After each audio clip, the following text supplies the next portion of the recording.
Allahumma salli wa sallim wa barik ala nabiyyina Muhammad wa ala alihi wa sahbihi wa tabi'ahum ila yaumil qiyamah. Alhamdulillah, marilah kita senantiasa tidak henti-hentinya memanjatkan puji syukur kita kepada Allah Taala atas segala limpah karena nikmatnya. Mudah-mudahan dengan kesyukuran kita Allah Taala semakin tambahkan dan Allah Taala semakin sempurnakan nikmatnya ke atas semuanya.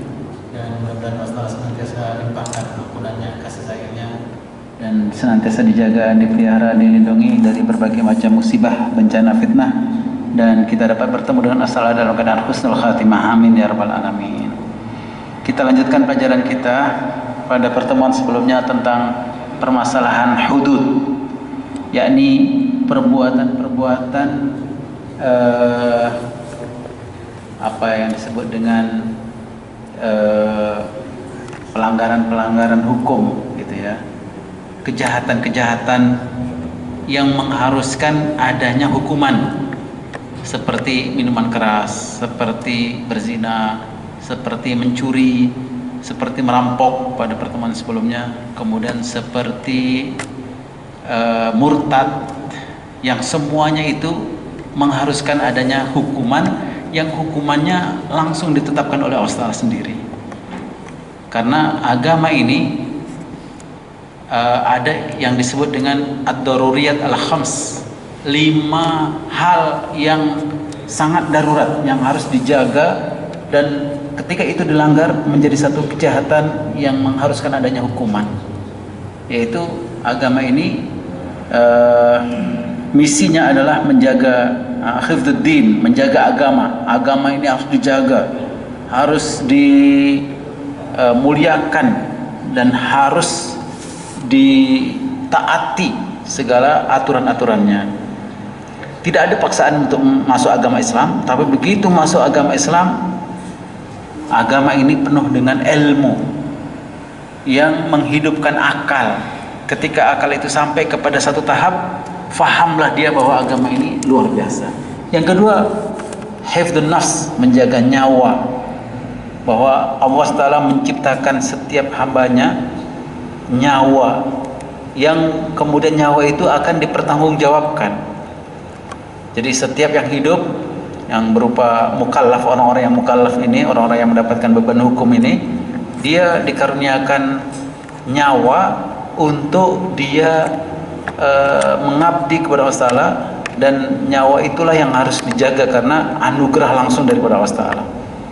Yang ketiga, hifdzul mal, menjaga harta. Dan yang kita sudah bahas bahwa harta itu merupakan modal hidup manusia, dan Allah SWT memberikan kemuliaan pada harta bagi orang yang beriman itu, sehingga haram untuk dirampas, diambil. Dan harta yang dimiliki oleh orang yang beriman itu harta yang sangat bernilai, yang semuanya itu menjadi lahan ibadah bagi hamba tersebut. Kemudian hifdzun nasl, menjaga keturunan. Dan Islam satu-satunya agama yang paling menekankan terhadap kesucian keturunan itu, sehingga tidak ada setiap orang yang terlahir melainkan jaga keturunan itu. Jangan sampai ada orang lahir tanpa ada keturunan yang jelas, sehingga disyariatkan menikah. Dan berzina itu menjadi satu tindakan kejahatan gitu, yang harus mendapatkan hukuman. Kemudian yang kelima, hifdzul akal, menjaga akal. Agama ini sangat menjaga akal, karena manusia itu mulia karena akalnya.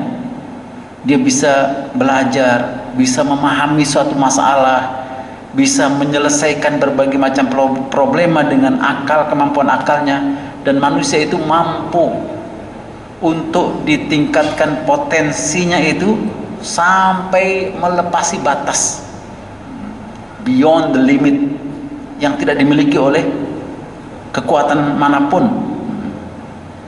Bahkan sekarang ada yang sangat dikagumi itu AI, artificial intelligence, tapi itu juga ciptaan manusia gitu. Karena akal manusia yang sanggup menciptakan kemajuan teknologi itu, maka manusia juga yang yang mendapatkan pujian-pujian itu gitu. Tetap akal lah yang harus dijaga. Oleh karena itu Islam mengharamkan minuman keras, obat-obatan terlarang yang itu kemudian merusakkan akal gitu. Nah, itu kita sudah bahas semuanya. Yang intinya Islam agama yang paling menjaga 5 hal yang diperintahkan oleh agama ini. Agama, nyawa, harta, keturunan, dan akal ini. Dan dari situlah kemudian Islam ini sebenarnya misi utamanya setelah menjadikan setiap manusia yang hidup di atas muka bumi ini menghambakan dirinya kepada Allah Ta'ala, maka manusia itu ingin membawa keselamatan, keamanan, kesejahteraan, keadilan. Nah, itulah kemudian pembahasan kita berikutnya, assalamu fil Islam. Keselamatan, kedamaian, keamanan dalam Islam. Bagaimana Islam memandang keselamatan dan keamanan itu? Inna salama mabda'un minal mabadi' allati ammakal Islam juduruha fi nufusil muslimin. Sesungguhnya keamanan, keselamatan itu merupakan dasar yang paling utama, yang dengan itu agama Islam ini menanamkan ke dalam jiwa-jiwa orang beriman, orang berislam, sehingga itu menjadi bagian dari kepribadiannya, menjadi bagian dari akidahnya. Orang yang berakidah Islam tidak bisa tidak, melainkan harus dia menciptakan keselamatan, keamanan, kesejahteraan di dalam lingkungannya gitu. Karena itu menjadi akidah kita gitu. Maka dulu ketika kita membahas tentang al-hudud, bahwa setiap tindakan kejahatan itu pasti akan dilawan oleh Islam. Dan agama ini agama yang misinya membawa keselamatan dan kedamaian. Tapi anehnya selalu orang Islam yang menjadi sasaran tuduhan. Mereka itu orang dikatakan teroris lah, dikatakan radikal, intoleran dan lain sebagainya. Tidak mungkin gitu, karena ajaran Islam semuanya itu adalah mencegah keburukan dan menganjurkan kebaikan, menyuruh kepada yang ma'ruf dan mencegah dari yang mungkar, sehingga keselamatan, keamanan itu menjadi kepribadian setiap orang Islam dan menjadi akidah, keyakinan yang mendasar bagi orang Islam. Laqad sahal Islam mundu tal'i fajrihi wa asyraqa nurihi sayhatahul madawiyah fi afaqid dunya yad'u ila salam. Dan Islam telah menyerukan sejak awal agama ini diturunkan, yaitu supaya ditegakkan, diwujudkan keselamatan dan kedamaian di atas muka bumi ini. Wa yadhul hatta ar-rasyidah allati tablughu bil insaniyati ilaiha, dan membuat silabus, dasar-dasar yang jelas yang menjadi acuan sampai setiap manusia bisa mencapai tujuan itu. Innal Islam yuhibbul haya. Sesungguhnya Islam mencintai kehidupan.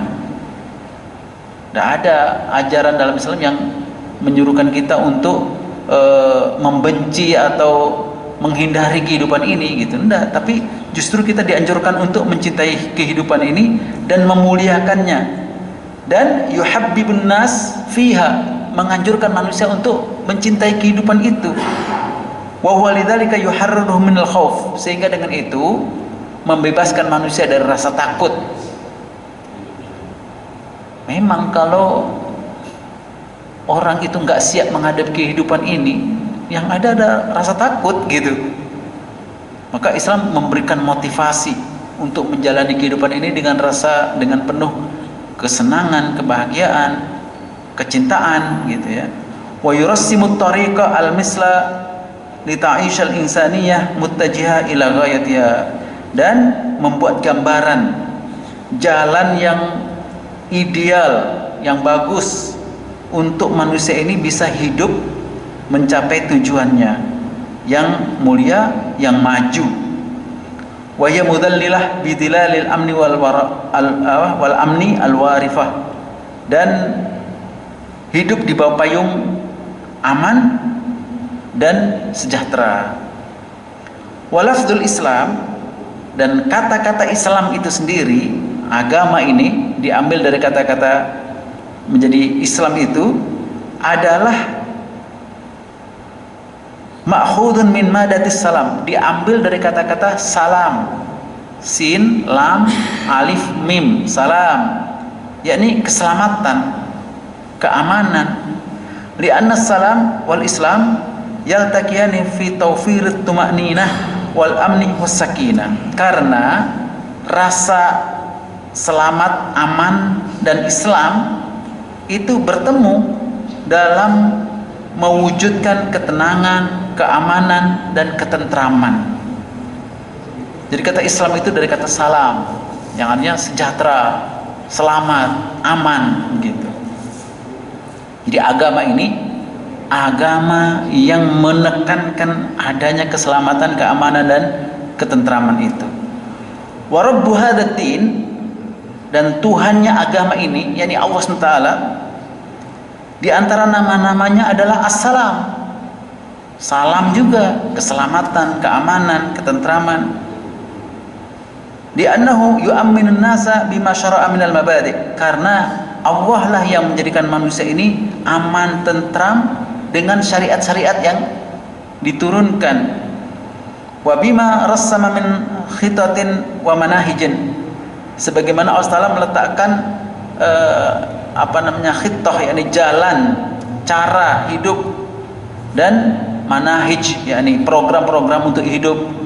Allah Ta'ala jadikan manusia ini untuk menghamba, untuk beribadah, untuk mentaati perintah Allah Ta'ala. Disitulah jalan keselamatan dan keamanan. Sehingga kalau kita selalu berzikir, kita menyeru Allah Ta'ala, Allahumma antas salam wa minkas salam wa ilaika ya'udus salam, hayyina rabbana bisalam wa adhinal jannata daras salam, tabarakta rabbana ya dzal jalali wal ikram, dan seterusnya itu.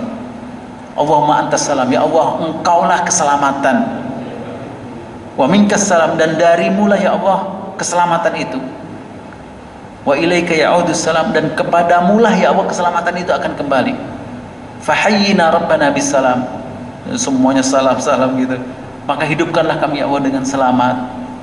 Jadi Allah salah satu di antara namanya adalah As-Salam. Wa hamilu hadhihi risalah wa hamilu rayatis salam, dan yang membawa ajaran agama ini, yakni Nabi Muhammad SAW, adalah dialah yang pembawa panji-panji keselamatan.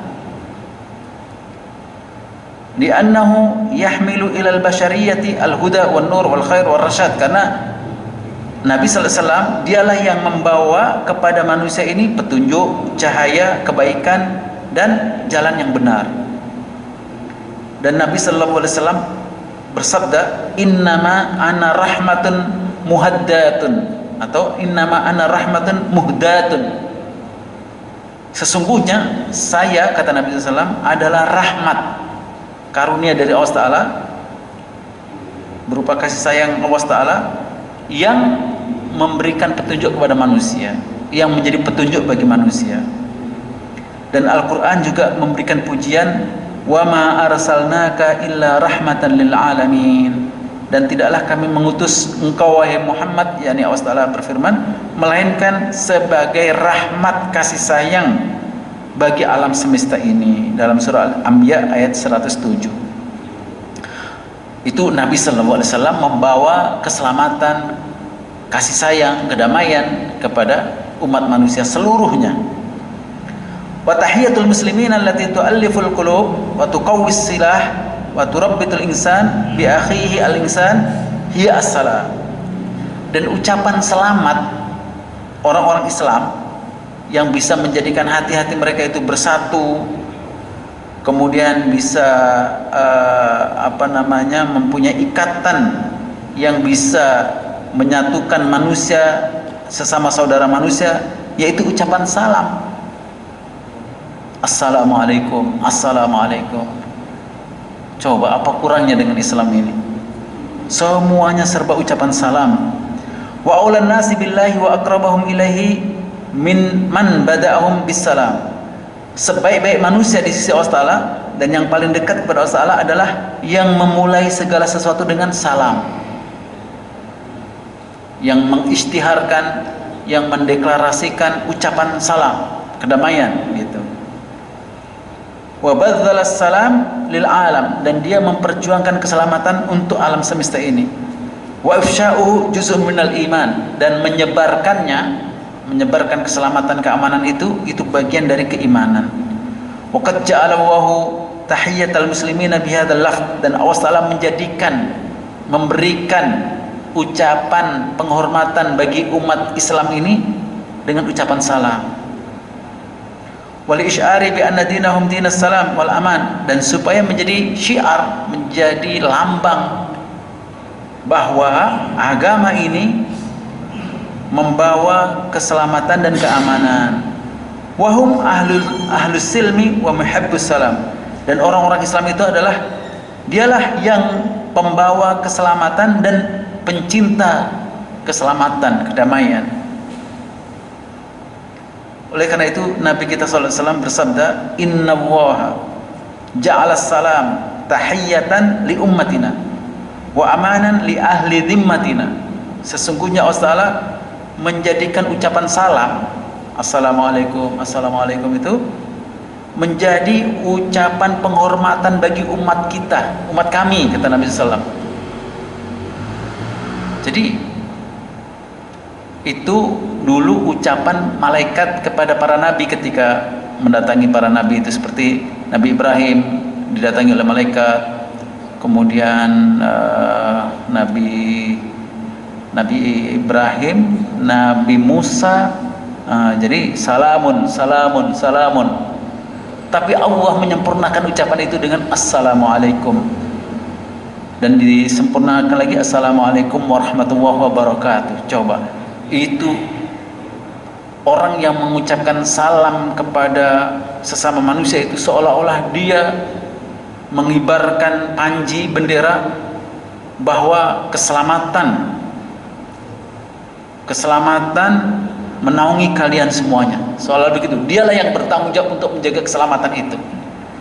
Dialah yang menegakkan keamanan, kesejahteraan dan keselamatan di kalangan manusia itu, begitu. Dan Nabi SAW menyebutkan itu, Allah menjadikan ucapan salam sebagai ucapan penghormatan bagi umat ini, umatnya Nabi Muhammad SAW ini, dan sebagai keamanan bagi ahli zimmah, yakni orang-orang kafir yang berada dalam jagaan umat Islam. Wa ma yanbaghi lil insan ay yatakallama insanin qabla ay yabda'ahu bi kalamatis salam. Tidak layak bagi seorang manusia untuk memulai pembicaraan bersama manusia sebelum dia mengucapkan kalimat salam. Jadi Nabi SAW mengajarkan untuk memulai apa saja pembicaraan kepada manusia selalu memulai dengan ucapan salam. Assalamualaikum warahmatullahi wabarakatuh. Nah, itu yang ucapan ini, ucapan yang paling dicemburui oleh orang Yahudi. Jadi mereka juga punya ucapan, tapi hanya salom begitu. Ada itu lagunya yang viral, lagu Yahudi, salamun na. Nah, itu yang pernah dinyanyikan oleh Panji Gumilang di YouTube yang baru-baru ini viral itu. Itu orang Yahudi sebenarnya juga punya ucapan, tapi hanya salom saja itu, sampai dinyanyikan begitu. Tapi orang Islam lebih sempurna lagi. Assalamualaikum warahmatullahi wabarakatuh. Itu ucapan yang sangat mulia, lebih mulia daripada ucapan malaikat kalau bisa dikatakan begitu, karena sempurnanya itu. Dan Nabi SAW menyebutkan itu Allah jadikan sebagai kata-kata untuk umat ini saat bertemu, saat memulai pembicaraan, saat memulai satu fungsi acara dan seterusnya.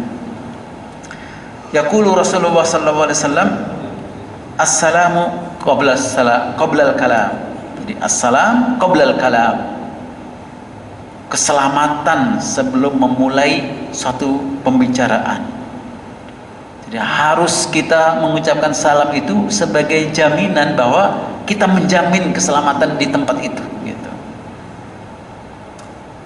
Wa sababu dzalika, yang sedemikian itu karena anna salam aman, bahwa sesungguhnya ucapan selamat itu adalah jaminan keamanan. Wala kalam illa ba'dal aman, dan tidak mungkin ada pembicaraan sebelum ada jaminan keamanan. Wah, indah sekali kata-kata ini. Wal muslim al mukallaf wa huwa yunaji rabbahu, dan setiap orang Islam yang sudah balik mukallaf, dia selalu bermunajat kepada Allah, berdoa, memohon kepada Allah bi ayyusallima ala nabihi, supaya dia mengucapkan salam kepada nabinya, wa ala nafsihi, kepada dirinya, wa ala ibadillahi salihin, dan kepada hamba-hamba Allah yang saleh-saleh itu, yang baik-baik itu. Kan dalam doa kita, assalamu alayka ayyuhan nabiyyu wa rahmatullahi wa barakatuh, assalamu alayna wa ala ibadillahi salihin. Itu dia. Allah ajarkan demikian, supaya ketika kita bermunajat tetap mengucapkan salam kepada Nabi kita sallallahu alaihi wasallam, kepada diri kita sendiri, dan kepada orang-orang yang soleh. Jadi salam itu terus kita lafazkan, kita masukkan ke dalam jiwa, hati relung, jiwa kita yang paling dalam, bahwa keselamatan harus kita tegakkan di atas muka bumi ini. Fa idza faraga min munajatillah wa aqbala ala dunya aqbala alaiha min janibis salam war rahmah wal barakah. Ketika sudah selesai bermunajat, beribadah, berdoa kepada Allah, maka dia akan menghadapi dunia ini dengan penuh keselamatan, ketenangan, ketentraman, kedamaian, keberkahan, rahmat kasih sayang, sehingga orang Islam itu selalu kebaikan saja yang dia dapat. Sangat mengagumkan. Kalau dia mendapatkan kebaikan, dia bersyukur. Kalau dia mendapatkan keburukan, dia bersabar. Begitu. Wa fi maidanil harbi wal qital, idza ajral maqatil kalimat assalam ala lisanihi wajibal kaffu ala qitalihi. Bahkan ketika orang-orang Islam itu sedang berperang sekalipun, sedang terjadi berkecamuknya perang itu, ketika ada seseorang yang mengucapkan salam, assalamualaikum, assalamualaikum, maka orang itu sebenarnya sudah menyerahkan diri, sudah berserah gitu ya. Tidak boleh diteruskan peperangan ketika itu. Jadi ketika ada orang menyatakan saya beriman, ada orang mengatakan asyhadu an la ilaha illallah, ketika itu juga orang itu tidak boleh dibunuh, walaupun dia pura-pura masuk Islam gitu. Ucapannya itu mengharuskan setiap orang Islam menghentikan peperangan. Nah, itu pernah terjadi itu ketika Nabi SAW mengirimkan beberapa pasukan pengintai, pasukan intelijen gitu ya, di antaranya Khalid bin Walid, di antaranya Sa'ad bin Abi Waqqas, Abu Ubaidah al-Jarrah. Nah, Khalid bin Walid ini diperintahkan untuk mendatangi kabilah Arab karena ada musuh yang menyelinap ketika itu, yang ketika itu dikejar hilang. Maka Nabi SAW perintahkan Khalid bin Walid untuk mencari orang itu. Sampai di suatu perkampungan, Khalid bin Walid mengira bahwa ini adalah musuh yang menyelinap itu, yang lari itu. Ternyata diperangi sama Khalid bin Walid. Orang itu ketika melihat Khalid bin Walid Islam, orang dari Madinah, orang Islam gitu, orang itu mengucapkan asyhadu an la ilaha illallah. Nah, begitu. Dan mengucapkan assalamualaikum, saya sudah menyerahkan diri, saya sudah masuk Islam. Tapi Khalid bin Walid nggak peduli karena dia tadinya melawan gitu. tetap diserang juga haknya dibunuh. Nabi SAW sangat kecewa. Dan Nabi SAW perintahkan Khalid bin Walid untuk membayar diat karena membunuh orang yang sudah mengucapkan salam. Sampai diturunkan ayat surah An-Nisa ayat 94, wala taqulu liman alqa ilaikum assalama lasta mu'mina. Jangan sampai kamu mengatakan kepada orang yang kamu temui kemudian mengucapkan salam, kamu bukan orang beriman. Jadi ketika sedang berperang sekalipun, tapi ketika itu ada orang teriak-teriak assalam, assalam, assalam, maka seluruh pasukan Islam harus menghentikan perangnya itu, tidak boleh diteruskan. Nah, seperti yang sekarang terjadi di Palestina itu. Kalaulah orang-orang Yahudi itu mengucapkan assalam saja, assalamualaikum, assalamualaikum gitu saja, maka seluruh pejuang Palestina wajib menghentikan perang. Karena ini ajaran Islam. Wa tahiyyatullahi lil mu'minina tahiyyatan salam. Dan ucapan Allah Ta'ala, penghormatan Allah Ta'ala kepada orang Islam juga ucapan salam. Tahiyyatuhum yawma yalqawnahu salam. Dalam surah Al-Ahzab ayat 44. Jadi penghormatan kepada mereka pada hari mereka bertemu dengan Allah Ta'ala adalah salam. Jadi Allah Ta'ala mengucapkan kepada orang-orang beriman yang masuk surga ketika itu adalah ucapan salam. Begitu juga dengan ucapan malaikat kepada manusia di hari akhirat nanti adalah ucapan salam juga. Wal malaikatu yadkhuluna alaihim min kulli babin salamun alaikum. Nanti ketika orang-orang Islam sudah masuk surga, maka disambut oleh para malaikat itu dari setiap pintu. Para malaikat itu mengucapkan salamun alaikum. Keselamatan, keamanan, kedamaian ke atas kalian semuanya. Itu ucapan yang sangat mengagumkan.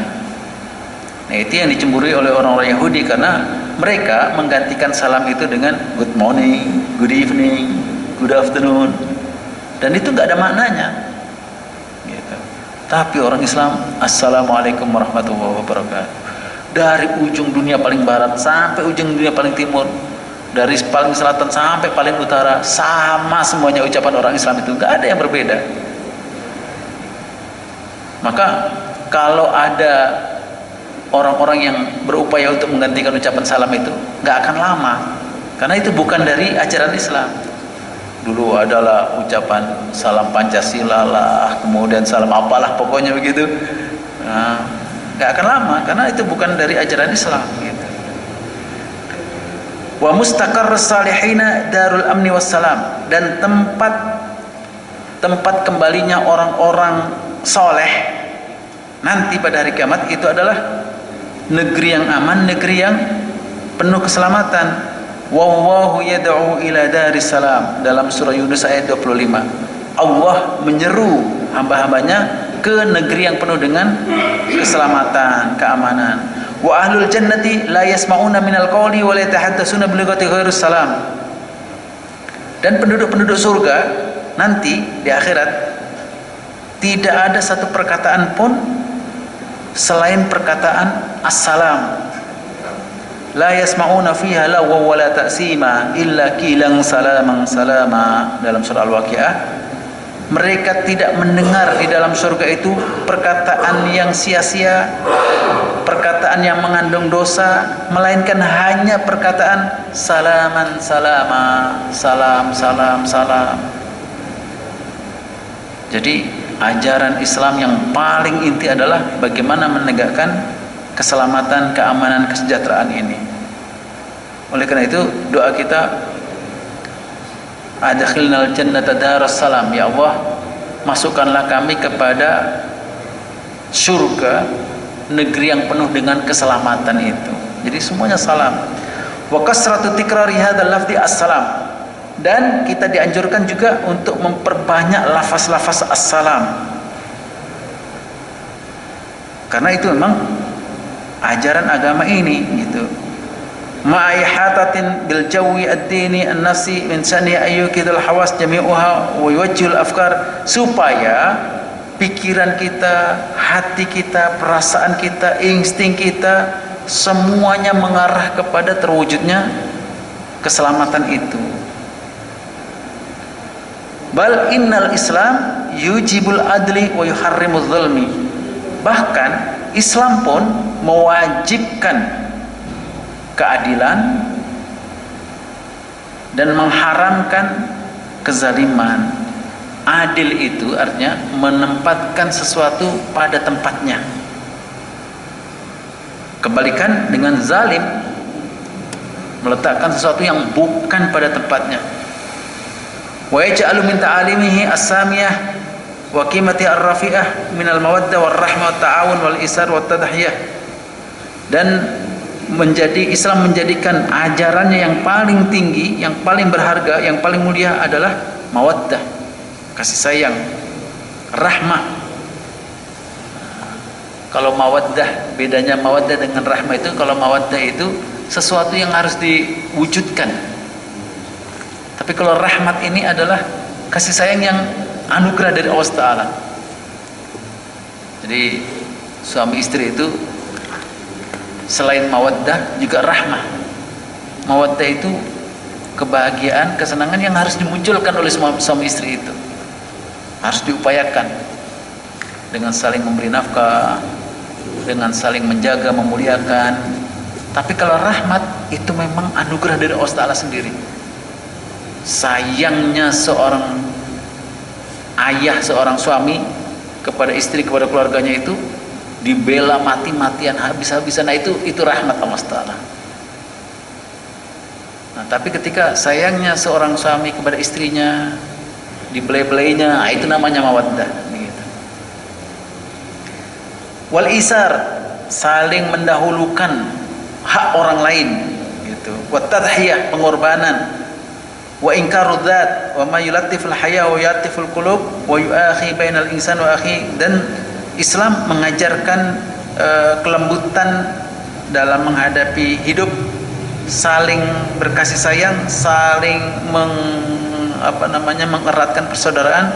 Wa huwa ba'da dzalika kulluhu yahtarimul aqla al-insani wa yuqaddirul fikr al-bashari wa yaj'alul aqla wal fikr wasilataini min wasailit tafahum wal iqna.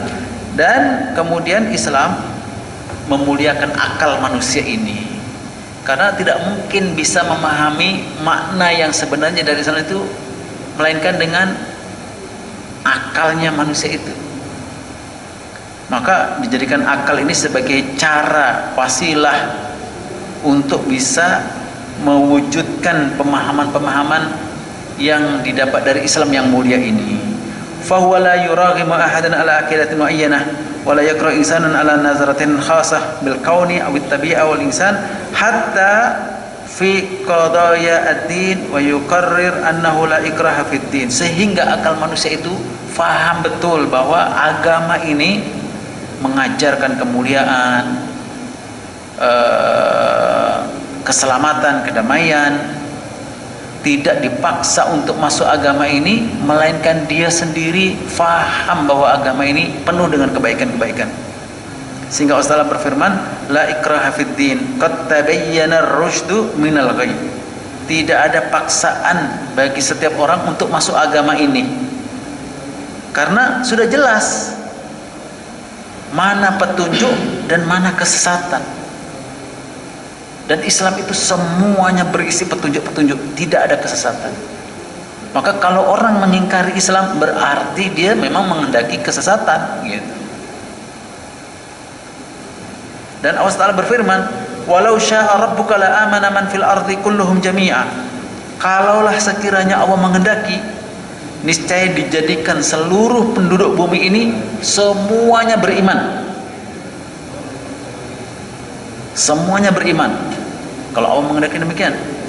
Afa anta tukrihun nasa hatta yakunu mu'minin? Apakah kamu membenci manusia sehingga mereka mau beriman? Tidak. Allah memberikan akal kepada manusia, memberikan kebebasan kepada manusia untuk bisa melihat mana yang baik, mana yang buruk. Memang diberi kesempatan, yang mau Islam silakan, yang mau tidak juga silakan. Tapi Allah Ta'ala sudah menegaskan bahwa petunjuk sudah jelas, kesesatan sudah jelas. Bagi yang menghendaki kebaikan, dia masuk Islam. Tapi kalau bagi yang menghendaki kesesatan, ya dia memilih selain Islam gitu. Dan Allah Ta'ala juga menegaskan, wa ma kana li nafsin an tu'mina illa bi idznillah wa yaj'alur rissa 'alal ladzina la ya'qilun. Dan tidaklah setiap orang itu beriman melainkan atas izin Allah Ta'ala, karena dipilih oleh Allah Ta'ala, dan dijadikan keburukan, kesesatan ke atas orang-orang yang tidak mau menggunakan akalnya itu. Nah, kenapa mereka kafir? Karena tidak mau menggunakan akalnya. Coba kita renungkan, orang menyembah patung begitu-begitu, orang menyembah jin, orang mempercayai hal-hal yang kelendek-kelendek begitu, gak masuk akal gitu. Tapi kalau orang itu faham bahwa agama ini agama yang penuh dengan petunjuk, kebaikan, keselamatan, kedamaian, dia pasti akan cenderung beragama ini. Dan itu sudah dibuktikan oleh banyak pemikir-pemikir, banyak ilmuwan-ilmuwan. Pada akhirnya dia jatuh pilihan keyakinannya kepada Islam. Dan Allah Ta'ala berfirman, qul inzuru madza fis samawati wal ardh wa ma tughnil ayatu wan nudhuru an qaumin la yu'minun. Allah Ta'ala firmankan, unzuru, perhatikan, kaji, teliti setiap apa yang ada di langit dan di bumi. Semuanya itu adalah refleksi dari tanda-tanda kebesaran Allah Ta'ala. Wa ma tughnil ayatu wan nudhur, dan tidak ada yang tidak mempan dengan adanya bukti-bukti kebesaran Allah Ta'ala itu dan peringatan-peringatan itu, melainkan orang-orang yang tidak beriman. Yang tidak beriman itu karena tidak menggunakan akalnya gitu. Dan Nabi sallallahu alaihi wasallam, lam takun wadhifatuhu illa annahu muballigh anillahi wa da'iya ilaihi. Dan Nabi sallallahu alaihi wasallam sepanjang hidupnya itu selalu mengajak manusia, menyerukan manusia. Dan Allah Ta'ala berfirman, ya ayuhan nabiyyu inna arsalnaka syahidan wa mubasyiran wa nadhira wa da'iyan ila Allahi biidnihi wa sirajan munira. Wahai Nabi. Jadi Allah Ta'ala ketika memanggil Nabi kita Muhammad SAW tidak disebutkan namanya, tapi sebagai bentuk penghormatan itu, ya ayuhan nabiyyu, wahai Nabi, Nabi yang mulia, sesungguhnya kami utuskan engkau sebagai syahidan, sebagai seorang saksi. Saksi. Nabi SAW tahu orang yang mana yang mendapat petunjuk, mana yang sesat, itu tahu. Wa mubasysyira, dan memberi kabar gembira, wa nadhira, dan memberi peringatan, wa da'iyan ila Allah, dan mengajak kepada Allah dengan izinnya orang-orang masuk Islam, orang-orang memenuhi panggilan Nabi SAW, wa sirajan munira, dan cahaya yang terang. Jadi intinya, ketika seseorang itu menggunakan akalnya, dia faham bahwa agama ini sempurna sekali. Tidak ada yang diserukan oleh agama ini melainkan kebaikan semuanya. Keindahan, petunjuk, keselamatan, kedamaian, keamanan. Yang itu tidak ada pada agama yang lain. Wallahu a'lam bishawab. Sampai di sini karena kita akan membahas tentang kenapa Allah Ta'ala perintahkan kita untuk berjihad, perintahkan kita untuk beramar ma'ruf nahi munkar, perintahkan untuk membela agama ini, membela setiap orang yang teraniaya. Allah perintahkan itu. Dan ketika seseorang itu melakukan itu, maka dia mendapatkan pahala jihad, pahala mati syahid gitu. Nah, itu nanti akan menarik pada pembahasan yang berikutnya. Nah, ini baru mukaddimah. Nah, bertahap untuk masuk ke bab yang seperti itu. Wallahu a'lam bishawab. Ada pertanyaan, ada tambahan, ada ulasan tentang kata-kata assalam dalam Islam ini. Jadi salah kalau ada orang mengatakan Islam ini mengajak kepada terorisme. Tidak ada dalam ajaran Islam. Islam mengajak kekerasan, tidak ada itu dalam Islam. Islam mengajak kepada yang keras-keras itu tidak ada, justru sebaliknya. Nah, sekarang yang diserukan oleh Yahudi ini bahwa Hamas itu adalah teroris lah, kemudian radikalis lah, segala macam. Dah, justru dia yang teroris, tapi kemudian menuduh orang lain teroris. Dia menyerang habis-habisan Palestina itu karena dia membela diri apaan gitu. Nah, kalau kita kembalikan kepada ajaran Islam yang sebenarnya, orang-orang di Palestina itu representasi dari apa yang diperintahkan oleh Islam, sehingga nanti kita akan menemukan di mana titik temunya orang-orang Palestina ketika dia melawan orang-orang Yahudi yang melakukan kezaliman-kezaliman itu gitu. Memang perintah agama kita, kalau sudah agama ini ada yang menyerang, ada yang menodai, maka perintah Allah Ta'ala adalah bangkit untuk menundukkan orang yang melakukan penyerangan kezaliman itu gitu. Kewajiban bagi orang Islam untuk menundukkan setiap kezaliman itu gitu. Wallahu a'lam bishawab. Tidak ada pertanyaan, tidak ada tambahan, tidak ada ulasan. Nanti kita lanjutkan pada pertemuan kita yang akan datang. Kita tutup dengan tasbih kifarah. Subhanakallahumma bihamdika asyhadu an la ilaha illa anta astaghfiruka wa atubu ilaik. Assalamualaikum warahmatullahi wabarakatuh.